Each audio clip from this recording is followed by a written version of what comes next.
Hey everybody, welcome back to the channel. This is part 4 of our Optic series, and if you watched the previous video, I did say I wasn't sure how I wanted to do this video, if I wanted to break it down into two separate parts, one pertaining to LPVOs and another one pertaining to HPVOs, or higher powered variable optics, or if I wanted to do one total video that talked about both in particular. After thinking about it, considering that the two are very similar, minus two differences, I believe, one or two differences, I'm going to focus primarily on LPVOs because they are what's most commonly going to be used on an AR platform, unless that AR platform is specifically designed to hit small targets out at distance. But the similarities between the LPVO and HPVO is the same. So, as I've done in the previous videos, we're talking about the pros and cons, and I don't want this video to be too long, so we're going to jump right into the pros. And the first pro is the most obvious, and that's variability. Your ability to go from 1x on up to however the top end is, or in the case of HPVOs, whatever the bottom X is, all the way up. So in the case of LPVOs, your ability to have that optic set at 1x for close-in use.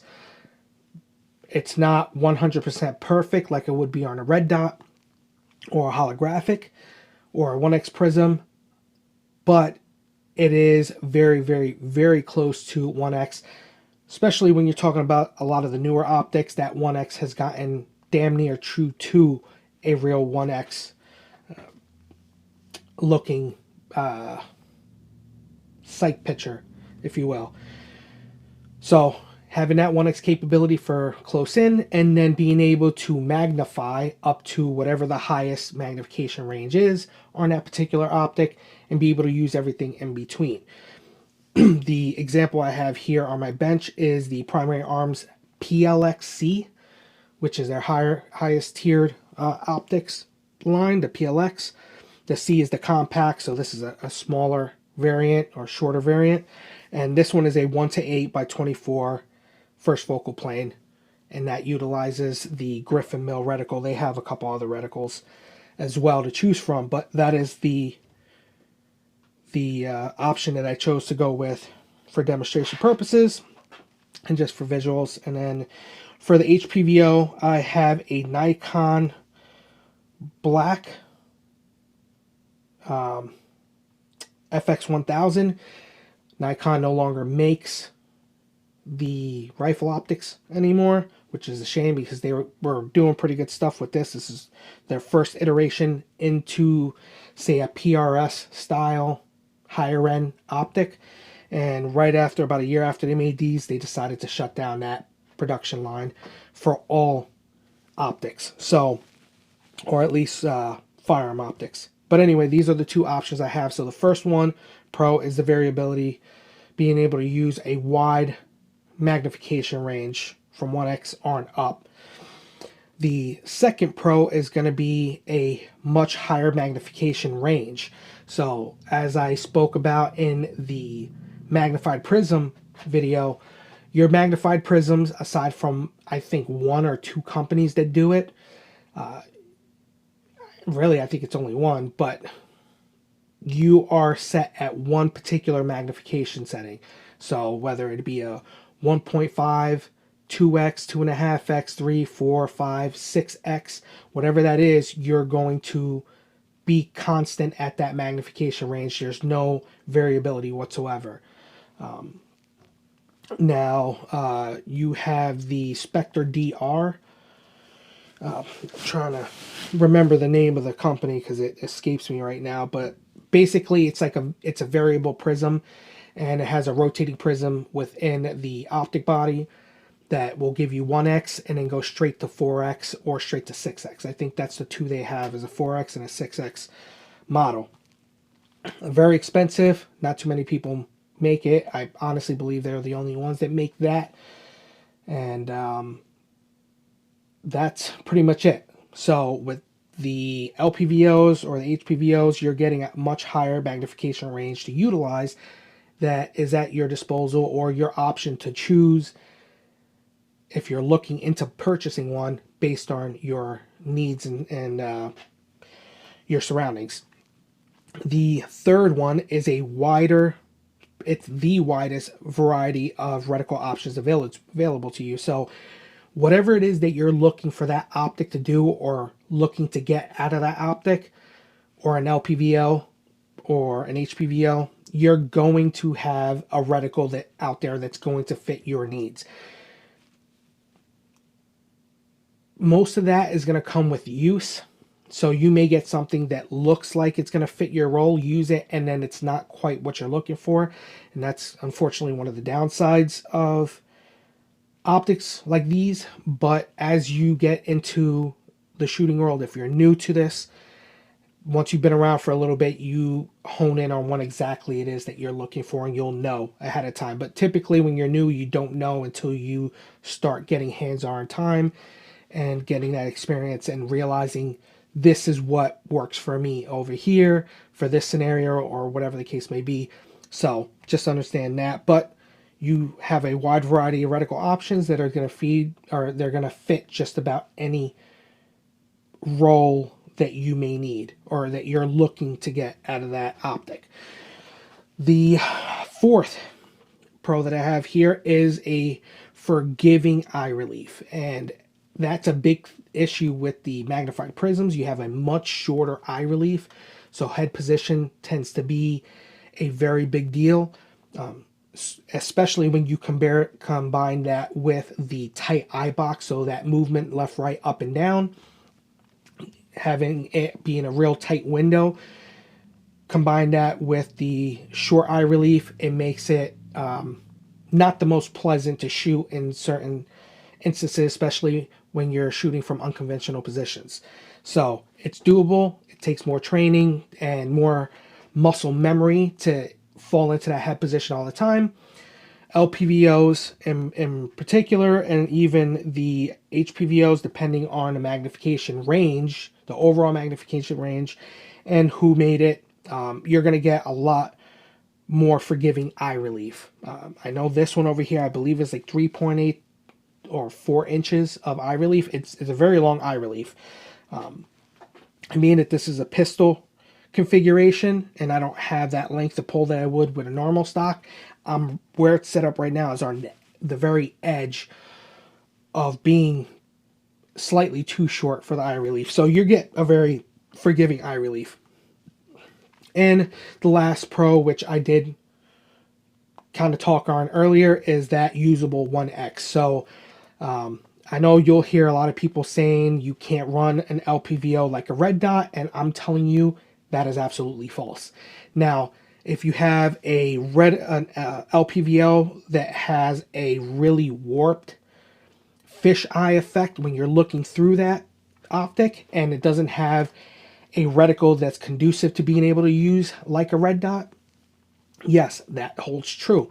But there are a lot of options out there in terms of the LPVOs that have reticles with really good image on 1X that's damn near true to 1X that you can use. It's just a matter of training, and a lot of people use the bright red dot as a crutch when transitioning from a non-magnified optic to a magnified optic because it's what they're familiar with.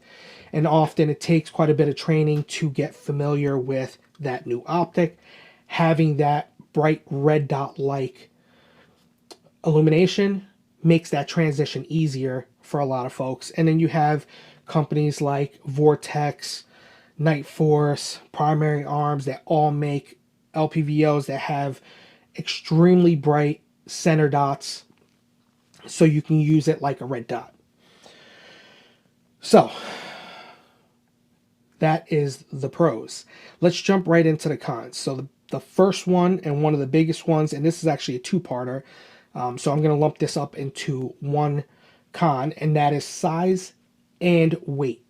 So even though there are optics out there like this one, or the Night Force NX8, or the March optics that have a shorter, or not a shorter, but a lighter weight optic, this one being 17.9 or 18.9 inches, somewhere in that, or 17.9 or 18.9 ounces. It's in that that vicinity, it's still the most heavy option for an optic when you compare it to prisms, red dot magnifier combos, and red dots. Now, with the size aspect, you are getting an optic that's very long, and as you can tell, sitting up here, and let's just grab this guy right here. This is a prism, and I'm going to lay it on there, line it up. So that's lined up with the back, with the ocular, and look how much shorter right here that prism is as opposed to this optic. And this is one of the shortest optics on the market for an LPVO at the moment. There is one or two that's just a hair shorter, but you're looking at one of the shortest configurations for a variable optic. The weight is also added into that. So I already covered the weight of this.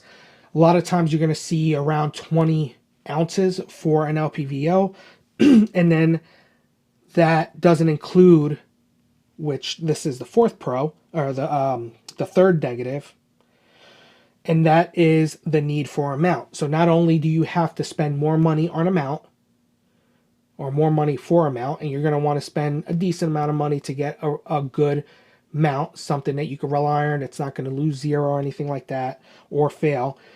So you're increasing the overall cost, you're increasing the overall weight. Now that's adding into it. So now you're somewhere between 21 and 24 ounces on the lighter side for an LPVO. So that's a substantial amount of weight that is being added to the platform as opposed to a magnified prism or a red dot magnifier combo. There are lighter variants that can get you just under there.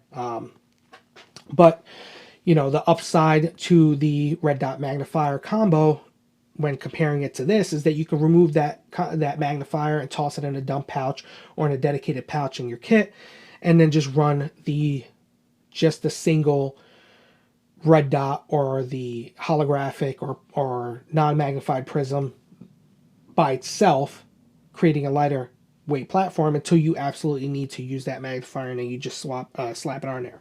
So size, weight, and the need for a mount. Those are the first three cons. The fourth con is the illumination. Now, I briefly touched on that when I was talking about some of the pros, but the vast majority of the optics, especially in the budget side of the house, aren't going to have that super bright red dot like illumination. So a lot of people will tend to stay away from the LPVO, I guess the LPVO world, when it comes to running a variable optic for defensive use, because they want to make that transition.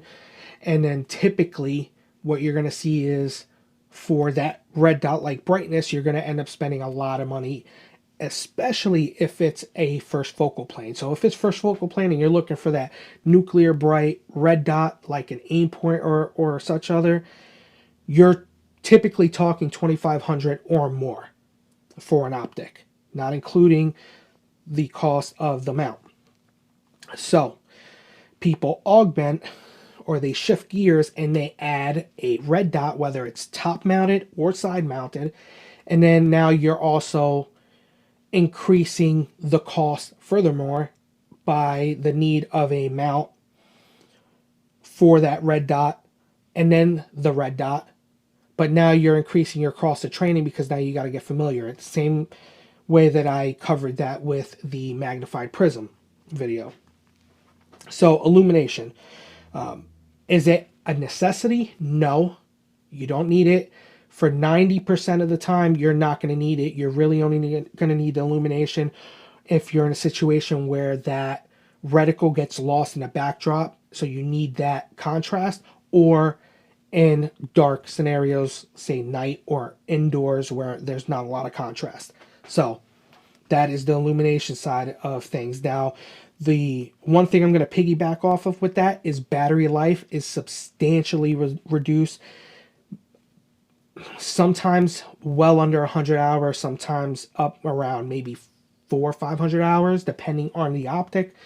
But you're losing a lot of battery life with this. So if you plan to use it like a red dot and you get something like the Primary Arms SLX Nova that has the fiber wire technology and it's super, super bright, like brighter than some red dots, you're going to burn that battery up pretty fast if you're using it constantly like that. So just keep that in mind. Another con, and this is going to be primarily with the budget side of the house, and that is glass quality. So to keep this short and simple, you can take most optics out to distance. For instance, I have where the hell is that optic real quick? Stand by. If I can find it, because I don't know where the hell it went.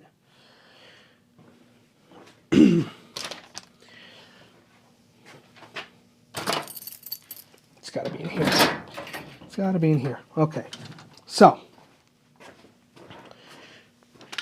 real quick to show you. So I've got this on here because I'm like testing it out. This is a Primary Arms SLX Aurora. It's their budget line, right? SLX, this thing you can get on sale for like $300. I think they MSRP for $330. Good glass for what it is, but when it comes to taking shots out the distance, you can make shots on a fully contrasted target like an IP6 style steel plate at 600 yards that's been painted white. You're going to have no problem seeing that and making hits on it. But you're losing the finer details. So if you have something that's hidden, and you'll see this if you ever do a competition like a ruck match or anything like that, where they'll take a steel target and paint it like beige or green, and then they put a BDU camo top on it. With those type of optics, you're going to have a much harder time trying to distinguish that from the backdrop, where something like this that has high quality Japanese glass, or like my track optic that uses a German glass, you're going to see that way easier and faster as opposed to those lower end. So while it's still capable and it will be usable for most scenarios, understand that when you are going into the budget side of the house, the first thing that they're going to cut cost in is going to be the glass, which lowers the quality, which lowers your ability or reduces your ability to distinguish the finer details once you start pushing those distances. So just keep that in mind as well, because that's something that a lot of people don't consider unless they're like a competition shooter or something like that. What are we on here? So our sixth con, durability. Out of all the options that are on the market in terms of red dot magnifier, prisms, and then variable optics are going to have the least amount of durability no matter how robustly they're built. And that's just because there's so many moving parts within a variable optic. And not only that, but when you come to mount, look where that back ring is right here, and all this is overhanging. So now you've created a potential hinge point. If you drop it in the right angle, this is going to bend and destroy that optic. So durability is something to consider. For practical uses, especially as a civilian, I don't think that it's that big of a deal.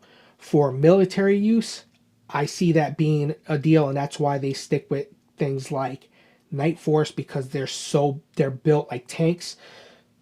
Downside is that you're massively increasing the weight, so just understand that for all the upsides of an LPVO, there's a big downside, and that's going to be durability.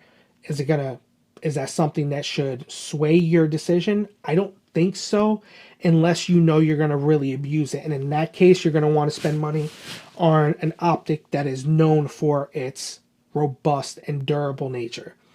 And then lastly, which is probably the most massive con, and that is going to be the price. Now, LPVOs you can get for a couple $100 that are going to be usable, but now you're adding in the cost of a mount. And if you are one of those individuals that want a top mounted red dot or an offset red dot, that is going to substantially increase that cost furthermore. Especially when you start considering the other options that are available, you can save quite a bit of money. And then if you are a stickler for having that really good glass, now you are jumping into a whole nother world of expensive, because even this one MSRP is for $1,500, the PLXC, Japanese made, whole 9 yards, very good optic. Still $1,500. $1,500 isn't even really expensive compared to other options when you start talking about Swarovski and Night Force and March Optics and all of the Leopold. Now you're getting into the 2,000, 2,500 and more in terms of cost, and that's not to include the mount. So price is a huge con in that regard too. So overall for LPVOs and even the HPVOs, because they're so familiar, again, with a variable, a higher end variable optic or high powered variable optic, the one thing you're gaining over an LPVO is the parallax adjustment knob. There are some LPVOs that do incorporate that, but that's typically going to be your 1 to 10. So just keep that in mind. But when talking about the LPVOs and this, magnified variable optics space, there's more cons than pros. The pros are pretty damn good and take huge leaps over the other options, but those cons weigh heavy as well. So understand your needs and what you want for an optic. Now, typically I would say this is where I see this optic type fitting in these roles. Now, with LPVOs, their use is so wide that 9 times out of 10, most people are going to go to an LPVO for a general purpose rifle, like a general use. Typically a 1 to 6x. And that seems to be the middle point for an LPVO, considering that at 1 to 6, the need for first focal plane is really not necessary. I didn't really touch on second focal plane versus first focal plane because it's very personal in terms of what you're looking for that optic to do and what you prefer. A lot of people like second focal plane. Second focal plane is fine for a 1 to 6 because you're either typically shooting on 1x or 6x, and then maybe you will use whatever in between for maybe scanning or whatnot. So when you start getting over 6x, where you may not use the full range, and then now you have to contend with having to zoom in all the way so that your reticle is accurate, your drops are accurate, your holds and everything are accurate, and then if you need to open up your field of view, you have to back off, acquire your next target, and then zoom back in. Very cumbersome, time consuming. So I prefer first focal plane for that exact reason. But this is all going to be dependent, again, on what you want out of that optic. So for the LPVOs or the variable optics, rather than saying this is what it'll fill the role, it's more so about your environment and the purpose of that build. So to wrap this up for my specific use, this guy here, which is a 12.5, and I've talked about this before, I ran with the 1 to 8 because it has a very huge field of view at 1x. The reticle is perfect for 1x. It's a crosshair reticle, so I can use it at 1x like a red dot, no problem. The edge to edge clarity is really good, and I have a very thin bevel all the way around, so it almost disappears when I'm shooting both eyes open up close. But that reticle, as you increase the magnification, that reticle is going to grow along with it, so it stays constant with whatever the target is downrange, and you don't have to worry about being on a specific magnification setting to use your drop and everything that you have for your optics. So this allows me to be proficient in CQB-like scenarios, not just indoors, but in confined areas outdoors, as well as extended areas. And I've taken this out consistently to 600 yards, and it's very accurate, and it still has enough velocity to be lethal if that's what's needed. I still have that capability. So this covers all the potential environment scenarios I may be put in, considering where I live and how many different variations of environment I have that is accessible or that I may come across. So overall, this is the conclusion of the Optic series. I'd love to hear your thoughts on not just this video, but the series overall. If you think I did a good job, if I missed some things, anything, we can have that conversation. I do appreciate the conversations because you guys inform me just as much as I try to bring information to you so that you can make informed decisions. I am not the end all be all, so please take whatever I say with a grain of salt. I can't get things wrong. I am only human, and I don't do this professionally. I'm not special forces. I don't work for any agency or anything like that. So again, my mindset is always civilian based and civilian protection, home defense, whole 9 yards. So yeah, let me know what you think. I appreciate you guys watching.